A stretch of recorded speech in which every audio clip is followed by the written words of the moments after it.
अस्सलाम वालेकुम। मुस्बित शो में बहुत खुशामदीद। मैं हूं असद निज़ामी, मेरे साथ हैं अली अफ्ताब। सर क्या हाल है? सर मुस्बत है ऑलवेज। Sir A1। अच्छा, मुझे आपको देख के लग रहा है और मुझे देख के भी लग रहा है कि ये मौसम जो है उसकी हम एक परफेक्ट रिप्रेजेंटेशन कर रहे हैं। नवंबर का महीना हो गया है और सर्दी ना पूरी तरह से आ रही है ना आधी तरह से आ रही है, को मिक्स है। तो अली ने तो उसको बाकायदा किया कि हुडी भी है, हाफ स्लीव भी है। मुझे चूंकि ज़्यादा गर्मी लगती है तो मैं फुल हाफ स्लीव्स में आया हूँ आपके साथ, लेकिन अली ने कोशिश की है कि सर्दी का थोड़ा थोड़ा बताया जाए कि सर्दी है। बिल्कुल, मैं चाह रहा हूँ कि बारबेक्यू हो जाए और अगर कुछ नहीं भी हो सकता और नहीं हो सकता, हाँ, बट बिल्कुल ठीक है। लेकिन सर खबरें बहुत ज़्यादा आ रही हैं और उनमें से हम शुरू करते हैं, एक पे चलते हैं कि वो ये है कि PHA में बरकी मोटरसाइकिलों का इस्तेमाल शुरू। PHA ने अपने मुलाजमीन को कोई मेरे ख्याल में 25 ई बाइक्स लेके दी हैं। अब वो तोहफ़तन दी हैं या आसान किस्तों में दी हैं मुझे नहीं पता, लेकिन अभी वो कह रहे हैं कि हम मज़ीद लेकर देंगे। सो ये जो है एनवायरनमेंट बेहतर करने की ये कोशिश है। अच्छा, मैं हादसाती तौर पे कल परसों अपने दोस्तों के पास गया, बड़े इंजीनियर किस्म के लोग हैं वो। आपके इंजीनियर दोस्त नहीं? बिल्कुल। तो वो बैठ के पूरा प्लान बना रहे थे कि किस तरह से ई बाइक की कॉस्ट कम की जा सकती है, उसको 80,000 के करीब लाया जा सकता है और जिसके बाद वो बहुत ज़्यादा बिकेगी। अच्छा, मैंने उनको जाके ये कहा कि आप इसको बेशक 3 लाख का कर दें, वो फिर भी बहुत ज़्यादा बिकेगी। उनको मेरी बात समझ नहीं आ रही थी, फिर आ गई वो इस तरह से कि मैंने उनको जब पहली चीज़ तो ये बताई कि आपको पता है कि जो थक्कड़ तरीन 70 का मॉडल है वो 1,10,000 का हो चुका है। हाँ जी।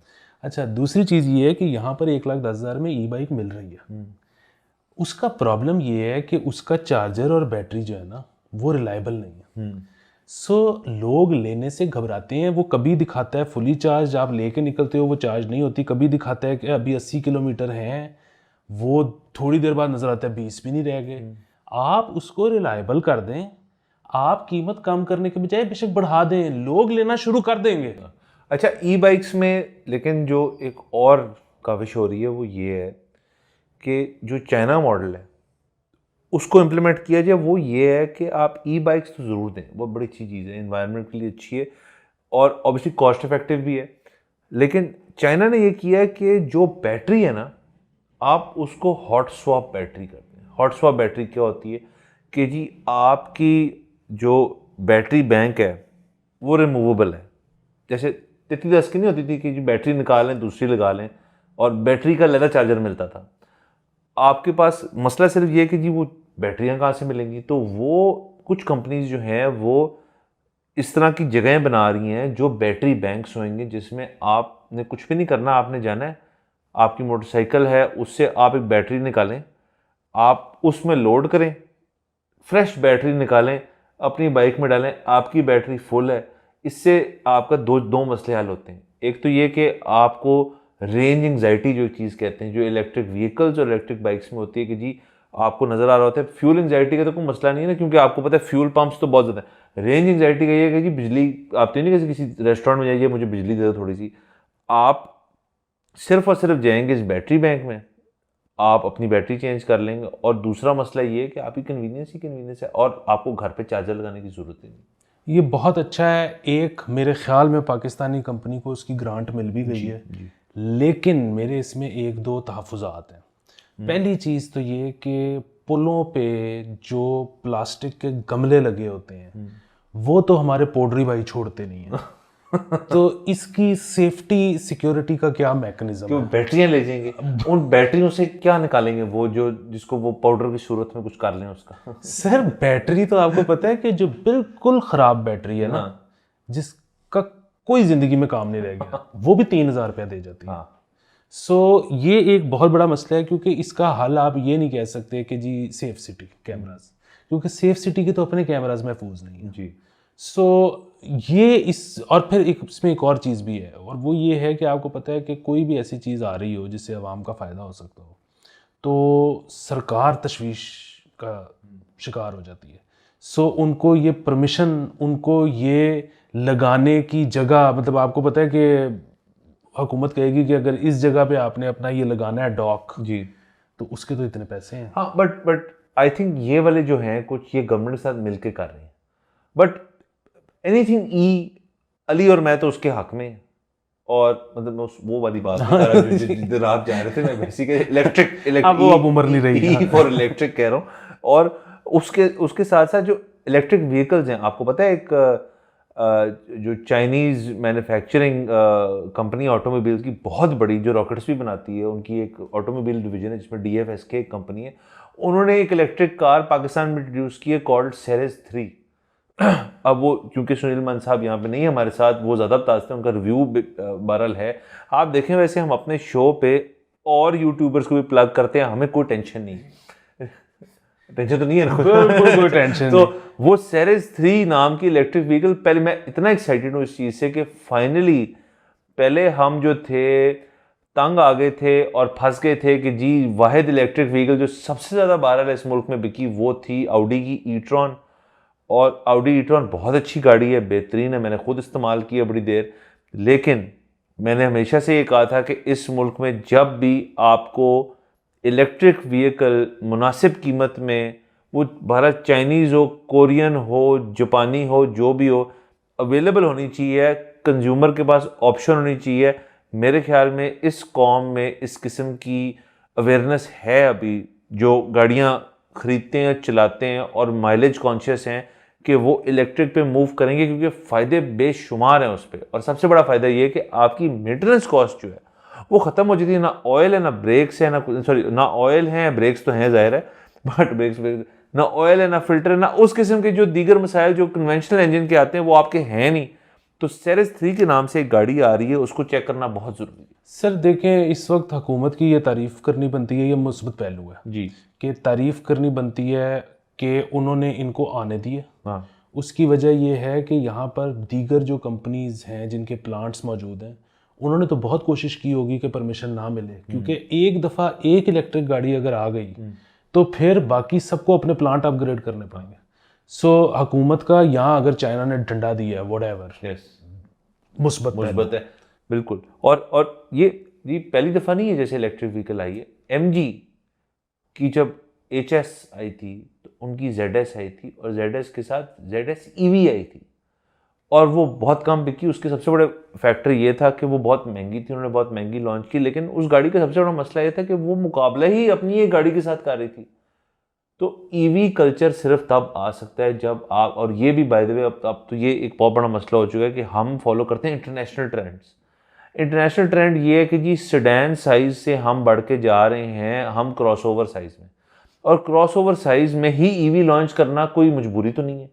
तो ये भी अनफॉर्चुनेटली या फॉर्चुनेटली ये जो गाड़ी जो जिसका मैं जिक्र कर रहा था पहले, वो आ रही है क्रॉसओवर साइज़ में। आप छोटी जो हैचबैक साइज़ होता है उसमें कोई EV लेकर आए, जो चाइना में बेतहाशा मौजूद हैं, रुल रही हैं, आप उनको यहाँ लेकर तो आएँ। आप देखें मार्केट कैसा रिस्पॉन्ड करती है। और यहाँ पे एक ज़माने में, मैं नाम भूल गया हूँ कि इन्होंने इसका बनाया था, गवर्नमेंट के एक ब्यूरोक्रेट थे, उन्होंने कहा था कि यार इसका तो इतना अच्छा हम बना सकते हैं कि जो इस तरह की फ्लैट नुमा पॉपुलेटेड जगह हैं, जो कि कराची वगैरह में बहुत ज़्यादा हैं, लाहौर में भी कुछ इलाके हैं, उनमें कम्युनल चार्जिंग पोर्ट्स बना दें कि जी आज सारी कम्युनिटी जो वो एक जगह जाकर अपनी गाड़ियाँ या मोटरसाइकिलें चार्ज करें। आप देखें फ़ायदा ही फ़ायदा। लेकिन इसमें फिर ऑब्वियसली फ्यूल लॉबी जो है वो आ जाती है। बिल्कुल। और इसमें आप ये देखें ना कि वो जिस जगह भी मोहल्ले में लगेगा, वहाँ पे एक कम्युनिटी का एहसास पैदा होगा, वहाँ पे गाड़ियाँ धोने वाले आना शुरू हो जाएंगे, वहाँ ठेले लग जाएंगे खाने पीने की चीज़ों के, सिगरेट के। लोग जो अपने घर से संडे को फरार चाहते हैं वो जाके गाड़ियाँ साफ करवाएंगे और 3-3 दफ़ा चार्ज करवा लेंगे। हाँ, तो देखिए जो और सेम है ना, पेट्रोल पंप का कॉन्सेप्ट क्या है, बहुत ज़्यादा आप अगर इतवार के दिन आप कभी पेट्रोल पंप पे जाएं तो वहाँ पे आपको हर किस्म का बंदा मिलेगा। वो इसलिए नहीं सिर्फ आया उसकी गाड़ी से, वो अपने घर का जो वाहिद छुट्टी है उसमें भी छुट्टी चाहता है, अपनी छुट्टी। तो चलें, ये तो आई थिंक आगे आने वाले दिनों में समझ आ जाएगी, बट अच्छी बात है, गवर्नमेंट यानी कि राइट ट्रैक पे। आगे बढ़ते हैं। अगली खबर ये है और बड़ी मज़े की है कि नवाज शरीफ के हाथ पर बैठने वाले कबूतर की ओरिगा सेंटर आमद। वाह। सबसे पहले तो आप बताएं कि लाहौर में ओरिगा सेंटर की क्या अहमियत है? ओरिगा सेंटर की अहमियत ये है कि ख़वातीन की शॉपिंग का वो बहुत ही एक पुराना और मैंने सुना है कि बड़ा अच्छा एक जगह है, प्लाजा है, और मैं बहुत रिसेंटली पहली दफ़ा उसमें गया, और मैं गया इसलिए क्योंकि मर्दाना किसी को सूट चाहिए था और पता लगा कि वो भी वहाँ मिलता है। सो फर्स्ट फ्लोर पे मर्दाना है, सब कुछ मिलता है वहाँ पे। और उसका एक और तारीफ ये भी है कि इस वक्त जो एक एक्सोडस हो रहा है, जो अफगानी हमारे लोग जा रहे हैं यहाँ से, उन्होंने एक हद तक ओरिगा सेंटर का टेक ओवर भी किया हुआ था। वहाँ पे बहुत ज़्यादा लोग जो थे, जो अफगानी बिजनेसमैन हैं, उन्होंने ओरिगा में काफ़ी ज़्यादा दुकानें उनकी भी हैं, और ज़्यादातर नॉर्थ के लोग जो हैं उनकी वहाँ ज़्यादा दुकानें हैं। लेकिन ओरिगा बाहर लाहौर का एक मेन बुलवार्ड के ऊपर बहुत एक इस फैशन इंडस्ट्री में और क्लोथिंग और टेक्सटाइल इंडस्ट्री में बहुत बड़ी चीज़ है। लेकिन वहाँ कबूतर का काम था जो इसका। अच्छा, एक तो ये कि आप ये देखें कि मियाँ साहब आए हैं और जब उन्होंने फैसला किया है अवाम में घुलने मिलने का, तो सबसे पहले ट्रेडर कम्युनिटी पे गए। वो अपनी बेस नहीं छोड़ रहे। मियाँ साहब जो हैं उनको अवाम की पल्स का पता है कि ख्वातीन के कपड़े ये पल्स है। तो ये तो जबरदस्त चीज है। दूसरे ये कि वो अपने ओनर के साथ गए थे, ओनर को हार पहनाए गए। कबूतर के कबूतर के सॉरी। सो कबूतर चुप गया है ना, तो ओनर उसके साथ। अच्छा, ओके। तो ओनर को हार पहनाए गए। और आप ये देखें ना कि अब वो हर बंदा तो अफोर्ड नहीं करता कि वो बड़े किसी पॉलिटिकल लीडर को, और ये कोई पाकिस्तानी बात नहीं है, अमेरिका में भी आपको पता है ऐसे ही होता है कि बड़े पैसे खर्चते हो आप, एक बड़े पॉलिटिकल लीडर को आप घर बुलाते हो, खाना खिलाते हो, तस्वीरें खिंचवाते हो, और वो आप अपने ड्राइंग रूम में लगा लेते हो, ताकि उसके बाद से जो शहर में दीगर लोग आपके जब घर आए, पुलिस वाले ये वो जब देखें कि आपकी इतने बड़े बंदे के साथ तस्वीर है, तो उनको पता हो कि इसके साथ हमने पंगा नहीं किया। सो जो लोग बड़ा लीडर अफोर्ड नहीं करते, वो उसको अफोर्ड कर सकते हैं जिसका कबूतर उनके लीडर के हाथ पे बैठा है। सो उन्होंने तस्वीरें बनाई होंगी। अच्छा, मैं यहाँ से अभी बैठे हुए मेरे जहन में सवाल पैदा हुआ है कि इसका ये मतलब है कि वो जो कबूतर था जो मियाँ साहब के हाथ में बैठा, वो एक ट्रेंड कबूतर था जिसको कहा गया था कि आपने जाके इस हाथ में बैठना है, रादर देन कि वो एक इत्तफाकन हादसाती तौर पे एक वाकया हो गया कि जी मियाँ साहब पैगाम दे रहे हैं मीनार पाकिस्तान में और वहाँ एक कबूतर बैठ गया। वो ट्रेंड कबूतर था। देखिए, इस पे ना मैं आपको एक सुनाना चाहता हूँ किस्सा। आपको एनालॉजी नहीं ड्रॉ कर रहे क्योंकि मैंने हाथ और बैठने की बात की, आप प्लीज उधर ना जाइएगा। वो ये है कि एक बीवी ने अपने शौहर के दोस्त को कहा कि देखें ये कितनी फजूल खर्ची कर रहे हैं, ये 50,000 रुपये का बोलने वाला तोता खरीदने लगे। अच्छा। तो वो दोस्त ने उसको कहा कि यार क्यों इतने पैसे ज़ाया कर रहे हो? तो उसने कहा कि पैसे नहीं ज़ाया कर रहा, मैं सुबह का गया हुआ रात को थका आ रहा घर पहुंचता हूँ, तो बोलने वाला तोता होगा, उसके साथ मैं बातचीत आधा घंटा करूँगा, मेरी थकावट उतर जाएगी। तो उसने कहा कि वो तुम पैसे ना खर्चो, तुम मुझे फ़ोन कर रहे हो, मैं तुमसे आधा पौना घंटा बात कर रहा हूँ। तो उस पर उसने कहा कि लेकिन वो मेरी उंगली पे भी तो बैठेगा ना। मैं सिर्फ ये कह रहा हूँ कि उधर शायद, अब मैं अज्यूम कर रहा हूँ कि ये उस तरह के कबूतर हों जिनको थोड़ा सा सदाया हो कि जहाँ उंगली देखो उस पर बैठ जाओ। और जाहिर है मल्टीपल कबूतर होंगे और इस बात का उसके बाद दुआएं भी की गई होंगी कि उनमें से एक बैठ जाए। सो इस तरह का कुछ हुआ होगा। हाँ, अनलेस, और आपको पता है मियाँ साहब को थिएट्रिक्स का तो बहरहाल है एक कि मतलब चीज़ें ठीक होनी चाहिए, खाने का उनको बहुत शौक है और बाकी चीज़ों का। तो आई थिंक जब ये कबूतर की बात हुई होगी और बहरहाल उनकी पीआर टीम ने थोड़ा बहुत इसको प्लान किया होगा, तो इस किस्म की चीज़ें तो हॉलीवुड की फिल्मों में होती हैं। सर असल में वो नून लीग उन्होंने देखी नहीं। अच्छा सर, ये क्या बात की आपने? ये कैसे हो सकता है? या फिर आपने ये गलत बात कर नहीं, इन्होंने छापा छोटा लगाया। बेसिकली जब ये बीबी आई थी ना 2008 में, तो उसमें हुआ था कबूतर आके उनके इधर बैठा था। अच्छा, तो ये देखो ना, वो चोरी की। आपने माजी का एक बहुत अच्छा वाकया दे दी। तो ठीक है, ये डोमेस्टिक मसला है, ये इंटरनेशनल से नहीं आ रहा। वाह। वो सर मुझे एक दफ़ा ये भी पता लगा, पता नहीं इसमें कितनी बात दुरुस्त है कि गलत है, कि जब बीबी मोहतरमा प्राइम मिनिस्टर बनी पहली दफ़ा, तो उनकी जब उसके बाद पहला दौरा बरतानिया था, तो उसमें जब ये बरतानिया पहुंची तो बरतानिया का जो पीपीपी विंग था, उन्होंने कहीं इस्तकबाल के लिए जब ये एयरपोर्ट से बाहर निकली तो बहुत सारे वो कबूतर लेके गए हुए थे जिन्होंने कबूतर उड़ाए कि मसला पड़ गया, बेगम मतलब मोहतरमा आई हैं। सो उधर गिरफ्तारियां हो गई। उन्होंने कहा कि आप एयरपोर्ट के करीब ये मैंने सुना है, please correct me if I am आपको रॉन्ग। पता है ना जो पीपीपी का लंदन में जो मेन एरिया है, जो विंग है उनका, जहाँ पे सारे उनके दफातर और उनके जो मोस्टली लोग रहते हैं, जहाँ मुशर्रफ साहब का भी एक ज़माने में अपार्टमेंट होता था, उसकी उस जगह को क्या कहलाया जाता है, वो एजवे रोड है। बिल्कुल बिल्कुल। और एजवे रोड जो है वहाँ पे और बड़ी चीज़ें हैं, शोर में बेहतरीन खाने मिलते हैं आपको, अरबी हॉटस्पॉट है वो, लेकिन वहाँ पे एक बहुत ज़बरदस्त कसिनो भी है। वाह। और उससे मेरे ख्याल में कुछ साढ़े को 3 मिनट की फासले पे ये सारे थे। तो पीपीपी ने भी चुन के अपना लिया। और वहीं से आगे जो रिमान मलिक साहब मरूम है, उनका भी एक रेस्टोरेंट था, और वो रेस्टोरेंट ऐसा नहीं था कि एक रेस्टोरेंट था, उसके अंदर सबवे था। वो एक मुश्तरका एक जगह थी जिसमें 2-3, एक रेस्टोरेंट था जिसके अंदर सबवे था, और उसके अलावा देसी कुजीन भी था उसके। वाह, तो बहुत बहुत पीपीपी का काफ़ी एजवे रोड पे होल्ड था। जबरदस्त। बहरहाल ये तो चले कबूतर की हद तक बात रही, आगे बढ़ते हैं। हाँ आगे बढ़ते हैं। और इसमें मुस्बत पहलू ये है हाँ कि सॉरी, मुस्बत पहलू तो तय नहीं। हाँ मुस्बत पहलू ये है कि एक एनिमल राइट्स पे आए हैं। किस तरह आए हैं एनिमल राइट्स पे? देखें, एक शख्स को आज इतनी इज्जत मिली है, हार पहनाए गए हैं उसके कबूतर की वजह से। उसी कबूतर। सो एनिमल्स जो हैं उनसे प्यार कीजिए, क्योंकि उनकी वजह से आपको इज्जत मिल सकती है अगर कोई आप में अपनी बात ना हो। हाँ ये ना, हाँ। और ये भी है, जाहिर है वो जो कबूतर है, अब उसको आगे बहुत चीज़ें देखने को मिलेंगी। मतलब वो पीटीआई में भी यूज़ हो सकता है वो कबूतर। वो इमरान खान साहब इंशाल्लाह जब अगर तो वापसी होती है तो उसके अंदर फिर भी वो यूज़ हो सकता है। तो बहुत बहुत चीज़ों में वो कबूतर यूज़ होता है। आगे बढ़ते हैं। बिल्कुल। वो जी खटारा गाड़ियों की कैमरों से निगरानी, इस मौके की बात हो रही है कि खटारा गाड़ियों से ये मतलब नहीं है गाड़ियाँ उस किस्म की जो बिल्कुल ही चलने की नॉइज़ नहीं, बल्कि वो गाड़ी जो चल रही हैं लेकिन उनके एमिशंस जो हैं वो चूँकि इतने ज़्यादा हैं और वो आलूदगी फैला रही हैं और ये स्मॉग सारा मसला बन रहा है, तो उसके ऊपर ये सेफ सिटी जो है उनका क्रैकडाउन है। लेकिन मैं इस चीज़ पे, हम पहले भी इसके ऊपर गुफ्तगू कर चुके हैं, मैं बड़ा एक मेरा सवाल पैदा होता है कि ये कैसे हो सकता है कि एक कैमरा जो है वो एमिशंस को जज कर ले। सर इधर कुछ भी हो सकता है।